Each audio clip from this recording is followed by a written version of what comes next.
Hey, I'm Misfit Heathens Desert Crew MF, and I'm chatting with Staxx.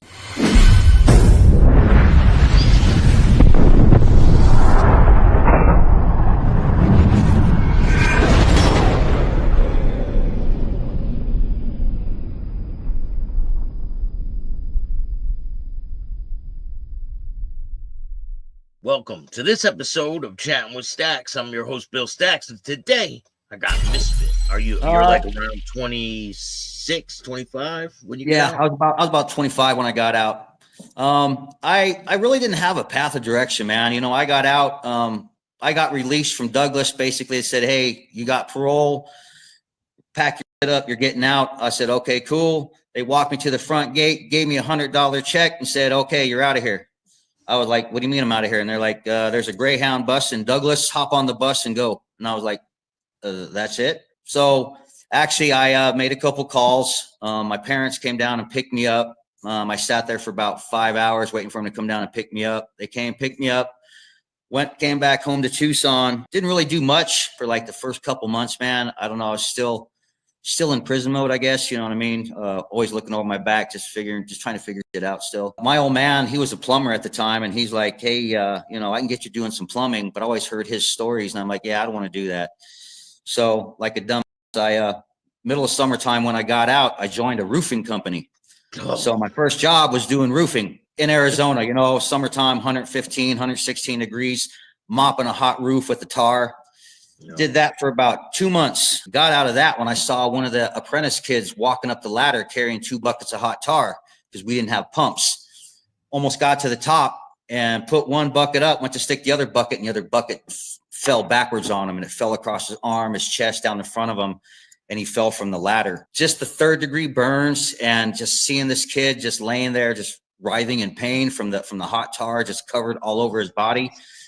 I was like, "Yeah, I'm not going to do that. This is crazy. This is insane." I mean, the tar coagulated so fast on him, there was nothing they could do. Ambulance came, took him to the hospital. I ended up quitting the next day. I told the boss, like, "Hey, man, sorry, this ain't for me." But when I was out there doing the roofs, I actually made some connections with some guys who were framing. So about a week later, I ended up jumping into framing houses on track homes and did that. I did it when I got out of prison. I went into framing. Yeah. I did that for probably about 12 years, man. Me too, man. Yeah. And then actually, when I was framing, we had some union guys come out from the union hall, and they started talking all this big game about how the union was this, union was that. It's so much better. I gave it some thought, and then I ended up quitting the framing job and joined the union out of Tucson, 741, and became a plumber, man. Been in the union ever since, When you get out of prison and you start working, are you ever around any clubs? Do you notice clubs in your area? No, not really, man. I didn't really, I was kept on a strict leash, man, pretty much. I got out. I had an ankle monitor. I had an SO who came to my house just about every single day to breathalyze me, making sure I wasn't drinking. They kept me on a pretty tight leash for the rest of my time on parole. So for like the last 3 years, I was kept on a pretty tight leash, man. Wasn't able to go really anywhere. Wasn't able to do a whole lot. I didn't have a car at that time, so I was getting around a lot on a 10-speed bike at the time. So I really didn't do a whole lot. Just sat at home and just watched TV and didn't really do much, man. Like I said, I didn't see a lot of clubs out and about because I wasn't out and about a whole lot. When do you start wanting to get a bike and get into that? Okay, so that's a crazy story. So my wife now, I've been with her for 24 years. She used to work across the street at a little dollar store place. And every night, just about her and the girls would get off work and they'd walk across the street and go to this little bar that was out on the hill. Well, after a while, the girls stopped going with her, but she'd still go over and get a drink to get her, calm her nerves, and then come home. Well, she went in there one night and there was actually another social writer guy in there. Then she noticed that he actually had the same patch that her uncle wore in Utah, because he rode for the same club up in Utah. And they got to talking. She said, "Hey, how you doing? My uncle rides for that club in Utah." And he's like, "Oh, hey." They started chopping up, talking, and they started meeting at the bar, just talking when my wife would get off work. And I guess at that point, the guy she was talking to, he was actually talking to the Heathens at that time. I guess he was trying to get out of this social riding club and start prospecting for the Heathens. Me, where I was working in Phoenix. So I was commuting back and forth every day, 6 days a week, and time I get home, I'm dog tired. I don't want to go to no bars. I don't want to do nothing. I just want to eat and go to bed. And she was coming home and telling me, "Oh man, you got to come with me to the bar one time. You got to meet these guys. They're in a bike club. They're super cool." She's telling me all these names.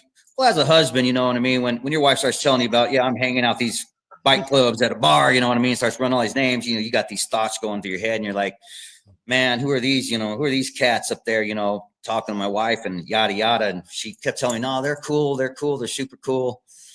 So one night, I actually went up there and I actually got to meet them all. And at that point, it was the old president and the guy who was trying to prospect for the club at the time. And he had actually started prospecting for the club. Got to talking to him, the president at that time, he was, kind of withdrawn, kind of held back a little bit. He wasn't a real big talker, new guy coming around. He's like, who the hell are you? So this is the president for the Heathens. Yes. At that time, the old president for the Heathens. Yes. But the other dude, Troll, who is prospecting for our club now, or who was prospecting for the club then, he was very open, man. Me and him, we had a lot in common, all the way from music to motorcycles to just our lifestyles. We had a whole lot in common. And he just at that point, he's like, hey man, y'all just start, hanging around and stuff and, talking. I told him my situation. I work 6 days a week. It's kind of hard for me to get out and do stuff.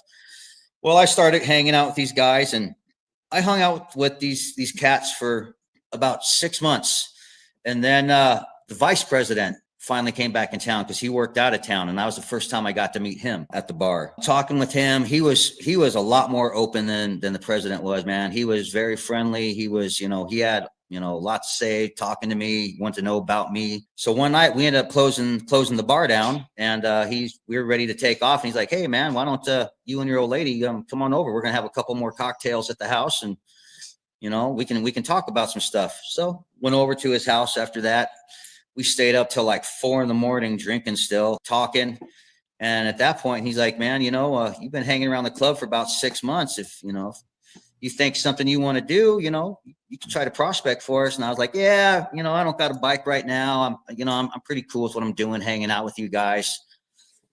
So fast forward a little bit here, about another 6 months happened. And then I got to talking to the wife and I'm like, I think I really want to join the club. These dudes are solid. They seem very family oriented. I mean, they're all about what I'm about. At that point, I was like, I got to find a bike. Well, I got to talking to the president at that time. And he's like, hey, I think I got a line on a bike for you.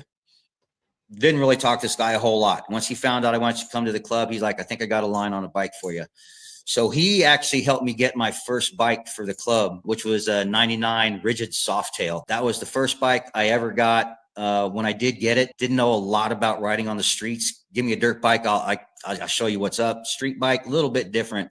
So I went down and took the riding course so I could get a little more familiarized with the bike. Took the riding course, got my endorsement, ended up, passing it with no problem. Took a lot of my dirt bike riding knowledge to that course, and it worked for me. And then fast forward from there, talking to the president or the vice president, I said, hey man, I'm ready to, push the button. Let's go ahead and let's do this.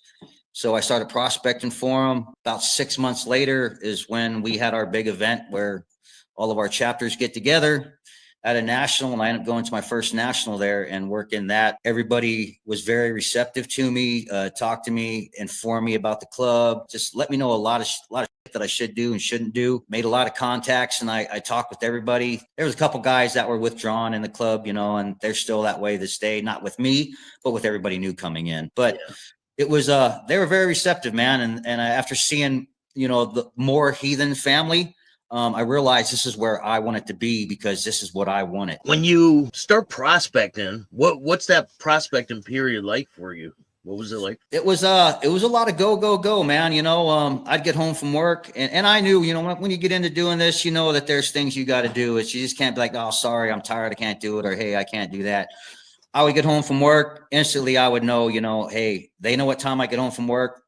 I'm probably going to start getting phone calls or texts. I'm going to be doing stuff, hey, come on over. We're going to be doing this. I need you to come over here and do this, or I need you to run and go get something and then bring it back. And you know, had some nights like that, had some long nights, you know, hanging out, doing stuff, you know, basically doing prospecting duties, you know, making sure everybody was taken care of, watching bikes, you know, just doing, like I said, duties of a prospect. And it was quite an adventure, you know, for me doing the prospecting thing. I actually felt like I was somewhere that I was needed by doing all this stuff for them, you know, while they sat back and they enjoyed the spoils of everything. But I felt like, yeah, this is what I want, because that's where I'm going to be one day. I'm going to be enjoying everything that they're doing right now. One of the things I want to ask you is, when you're prospecting, you can't drink when there's a party going on and things. Negative, man. Negative. You always got to be on your wits when you're prospecting. You're not drinking. And if you do drink,